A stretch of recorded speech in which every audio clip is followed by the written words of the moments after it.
Christina. Today we're talking to some young people. Being African American, male or female, how do you feel and pressure from society to stay in the straight and narrow path? For me, I feel like failure is not an option, and a lot of times they don't give us a lot of space to mess up, which is fine, but also we're human, so we should be able to make mistakes, brush ourselves off, and be able to start over rather than you're in jail the rest of your life. That's it. You know, that I don't believe that's fair. Or if you have kids, there's no more future. I feel like you should still be able to start over even if you have made a mistake. Jesus forgives. Yes, he does. But as young adults, they put us in such, they expect so much of us, and some of us are not, blessed with being in wealthy places. Some of us are poor. So it's hard to try to be straight when, you have to break the rules a little bit just to survive a little bit. So it's kind of like, it's scary. I see it as just because of the way I dress and how I walk outside in this neighborhood. I'm dressed as the people in my neighborhood. I gotta be doing bad stuff. You never know. I could be on the honor roll in school, but yeah, I come outside just to chill with people in the neighborhood. Make sure I'm locked up for life for something I ain't commit. They call it rehabilitation when it don't really help you with nothing. You're right. I agree with all of you because I do feel like there's pressure to be a young adult among our peers. Exactly. Because first of all, we have to look a certain way, talk a certain way, act a certain way in order for us to be cool or for us to be down or be real. But it's not really about that. We also feel pressure from our parents because they want us to do better, know better, and it's just a lot. Which way do you go? And sometimes it's confusing. So basically, if you were talking to another young adult, how would you be able to encourage them how to deal with the pressure and how to stay on the straight and narrow? See, well, I feel like that's where your faith and your religion comes in. Because if you know God, like older people say, when you know better, you do better. And it's the truth.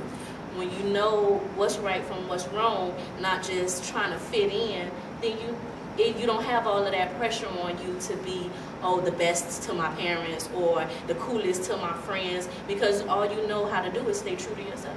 Truthfully, I think as a young person, we get in so much trouble. We get in so much trouble because we bored. We ain't got nothing to do outside. We ain't got nothing to do inside. But if you show a young child, like you take a young kid and show them the best, they gonna do the best instead of assimilating to what's going on in school. This the trend. I'm gonna get down with that. But yeah, I got people who gonna take me out somewhere. I go see the finer things. I'm gonna want to desire the finer things. I'm gonna try harder in school. Try to get me a job. I'm gonna do better on the street. For my other people around me, I might rather some people. You never know what we can accomplish together.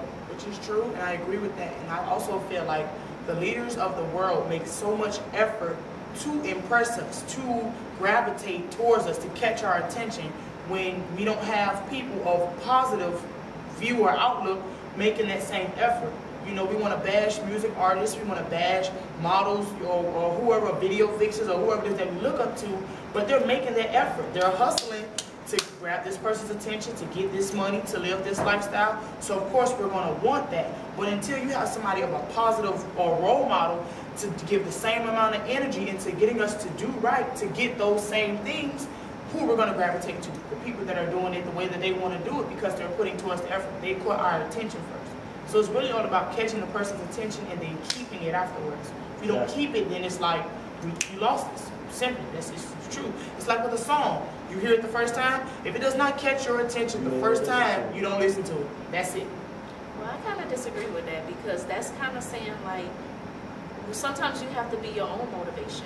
Sometimes you have to be your own person to step into the plate and to say, okay, well, I'm not going to do this or I should be doing this because, in some situations you don't have that person. And so who do you turn to? It's all about your mindset, truly, because for me, as I was growing up, I wish I really did have a motivator to help me, because I know I messed up. I went down the wrong path for a long time until I came into church and I found me somebody who actually sit down and motivate you. I had a lot of motivators, but they quit once they find out what you're doing and how you're trying to make it. It's your mindset. The stronger your mind is, the stronger your willpower is to do better. You just have to be yourself. There's no such thing as peer pressure. Exactly. It's just an excuse. You shouldn't allow somebody to make you do something that you don't want to do. That's no- It's just your excuse for doing it. Oh, I smoked. Oh, because my homeboy told me it was good. No, you smoked because you wanted to smoke. Wanted to try. So therefore, you should just be yourself. You don't have to be no Lil Wayne. You don't have to be no LeBron James. Just be yourself. And if people think that you're weird, well, maybe it's fine to be weird, but others, you know, don't keep using that peer pressure thing as an excuse to do what you really want to do. Thank you for tuning in to What's Real. And we would like to thank all of our guests on the panel, all of our youth, young people, and we want you to tune in next week to What's Real.